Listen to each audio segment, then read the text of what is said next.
Alright, in this lesson, we're going to be going over anchor tags or links, as everybody else recalls them. Before moving on, I want to go over something from the last lesson with inline and block elements. And I created something up here real quick for you, and you'll notice I have an inline element, an EM, wrapping a block element, which is a P tag. This is considered very bad coding, and you should never do it. If you want to make this paragraph italicized, you should put the EM inside the block element, like this. So the outermost containing element, which would be the P tag in this case, should be a block element, and inside is an inline element. You should never wrap a block element with an inline element. But anyway, that was free. So let's go on to creating links.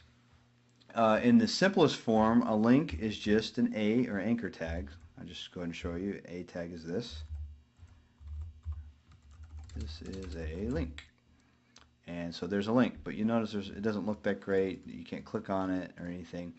Now, every anchor tag needs one attribute called the href. The href is where we link to wherever we're going. So in this case, I'm going to go ahead and link to Joomla.org. So Joomla.org, and I'm going to say go to Joomla. So if I click on this, it's going to go to the Joomla website right now.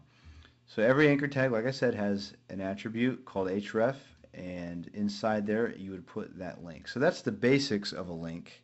One more attribute I want to show you, and it's kind of bizarre how they named it, but I'm going to go ahead and show you anyway.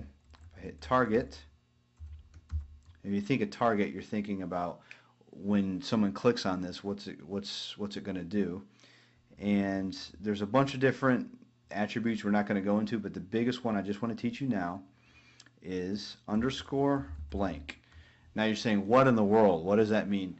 Honestly, it's a really strange name. But just know that when you type underscore blank, that means it's going to open in a new window. If you don't have it,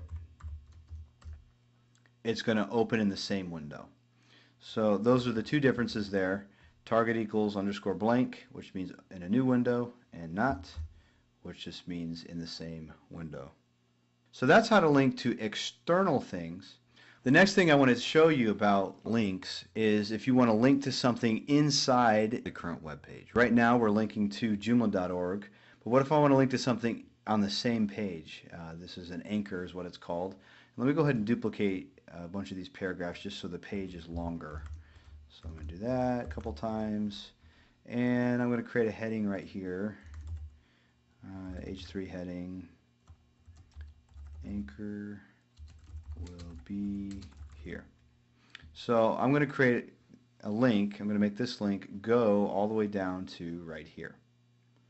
Scroll back up here. So I'm going to remove this target blank because we don't want to open in a new window. And so for the href, we're not going to go to another website. We're actually going to go to the same page. So the way we do that is put a hash mark and then whatever we're going to call the target where we're going to go. So in this case, I'm going to call it, well, if I could spell right, anchor, and I'm going to give an attribute to the H3 called ID, and I'm going to say anchor, like that. So whatever you name it here is what that attribute, the ID attribute, is going to be called down here. So watch what happens when I click on Joomla here. It's going to go right down to here. Try it again. It's going to go right down to there.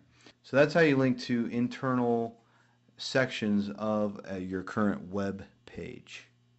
And in the next lesson, we're going to implement this into our current course project, and we're going to link to different things outside, different references and sources, and we're also going to link internally to our page so users can quickly navigate throughout our article.